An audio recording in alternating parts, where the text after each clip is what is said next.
fais résonner de jour comme de nuit cette parole dans ton cœur, dans ta poitrine, dans ton esprit, la tahzan inna Allah ma'ak. Ne t'attriste pas, ne sois pas triste, surtout pas. Shaitan aime voir les serviteurs d'Allah tristes et Allah n'aime pas voir ses serviteurs tristes. La tahzan, ne t'attriste pas. Certes, Allah est avec toi, c'est cette parole que le prophète a évoquée lorsqu'il était dans la grotte, comme vous le savez toutes et tous, et qu'il a fait l'émigration de Mecca à Médine. Et voilà que les Quraysh étaient à quelques mètres, si ce n'est quelques centimètres de la grotte, et ils voulaient exterminer l'islam. Et le prophète armé jusqu'aux dents. Et voilà qu'Abu Bakr dit à Rasulallah, il suffit que l'un d'eux baisse la tête pour qu'il nous voie. Et le prophète, celui qui a enseigné à l'humanité, qu'est-ce que c'était que et place ta confiance en le vivant qui ne meurt jamais.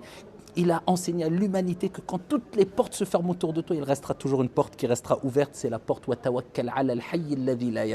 et place ta confiance en le vivant qui ne meurt jamais. Si tu frappes à la bonne porte, wallahi wa rabbil Kaaba, Allah subhanahu wa ta'ala t'ouvrira sa porte. Allah descendra ses miséricordes et al-barakat, ses bénédictions sur toi et fera dissiper tes soucis et tes tristesses. Le prophète a dit, ya Abu Bakr, que dis-tu de deux dont le troisième est Allah? La tahzan, inna Allah ma'ana. Allah est avec nous et n'oublie jamais, inna nasra ma'as sabr. Le secours, la délivrance, elle vient avec la patience. Wasbir wa ma sabruka illa billah. Et patiente, mais n'oublie pas, Allah nous rappelle que tu ne peux patienter qu'avec l'aide et l'assistance d'Allah. Donc demande à Allah, ya Allah, assiste-moi, ya Allah, permets-moi d'être ferme et de surmonter cette épreuve comme tu le souhaites, ya Rab. Amma, éviter l'épreuve quand elle est là, tu vas perdre ton temps, tu vas te lamenter et tu ne cesseras de répéter, mais si j'avais fait, si j'avais dit. Et le prophète nous a rappelé, ne dites pas si, mais ça c'est simple. Pourquoi? Parce que c'est une porte ouverte à Shaitan.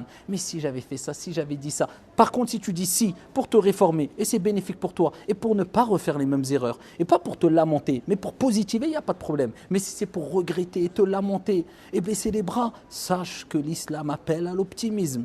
Sache qu'il n'y a aucune épreuve qui ne sera au-dessus de ta capacité. Et sache que toute épreuve qui t'arrive, comme le prophète a dit, c'est une purification et une expiation des péchés. Et inna Allah